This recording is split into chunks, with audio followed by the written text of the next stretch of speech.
আসসালামু আলাইকুম। আজকে আমি যেটা রান্না করব এটা কম বেশি সবাই পারে, তারপর আপনাদের সাথে শেয়ার করতেছি। আমার ভালো লাগে রান্নাগুলো শেয়ার করতে। তো আমি প্রথমে সরিষার তেল নিয়েছি, দিয়ে দিয়েছি পেঁয়াজ কুচি এবং রসুন কুচি। এটাকে আমি ব্রাউন কালার করে ভেজে নিব।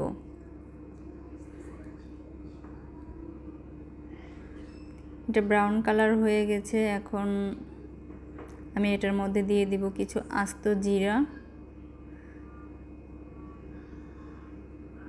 যদি কেউ জিরাটা পছন্দ না করেন সেক্ষেত্রে বাদ দিতে পারেন। জিরাটা দিয়ে একটু ভেজে নেব, খেয়াল রাখতে হবে যেন পুড়ে না যায়। তো ভাজা হয়ে গেলে আমি এটাকে তুলে রেখে দিব। আর ওই তেলটার মধ্যেই আমি দিয়ে দিব মসুরের ডাল, এবং ডালটা দিয়ে এটাকে একটু নেড়ে চেড়ে ভেজে নিব। এটার মধ্যে আমি দিয়ে দিব কাঁচামরিচ এবং দিয়ে দিব হলুদের গুঁড়া, কাঁচামরিচ এবং লবণ। এটা দিয়ে আমি একটু ভাজবো। অনেক বেশি কিন্তু ভাজা যাবে না, যেন হলুদের গুঁড়োটা পুড়ে না যায়। আর চুলার হিটটা অবশ্যই মিডিয়াম আঁচে রাখতে হবে। তো এটা ভাজা হয়ে গেলে আমি এটার মধ্যে দিয়ে দিব পরিমাণ মতো পানি।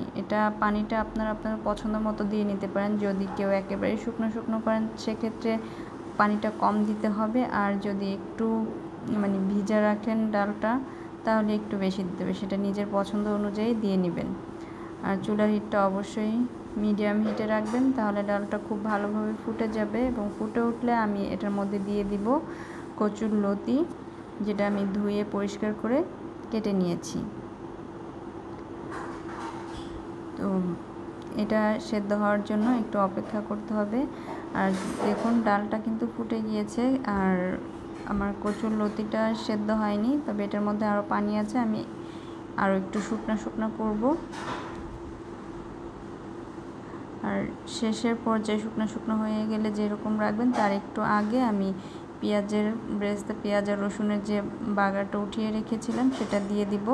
সেটা দিয়ে আমি সামান্য একটু সময় ধরে রান্না করব, যাতে বাগারটা একটু নরম হয়ে এটার ঘ্রাণটা ডালের মধ্যে ছড়ায়।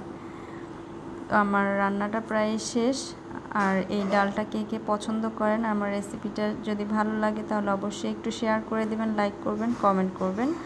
আমার রান্নাটা শেষ। আর রান্নাটা কেমন হয়েছে অবশ্যই জানাবেন। আপনারা বাসায় এভাবে ট্রাই করতে পারেন। লতির ডালটা কিন্তু খুবই মজা। তো সবাই ভালো থাকবেন। আর আমার চ্যানেলটাকে অবশ্যই আপনারা ফলো করবেন, সাবস্ক্রাইব করবেন। সবাই ভালো থাকবেন, সুস্থ থাকবেন। আর আমার ভিডিওটা অনেক বেশি শেয়ার করে দেবেন। সবাইকে ধন্যবাদ। আল্লাহ হাফেজ।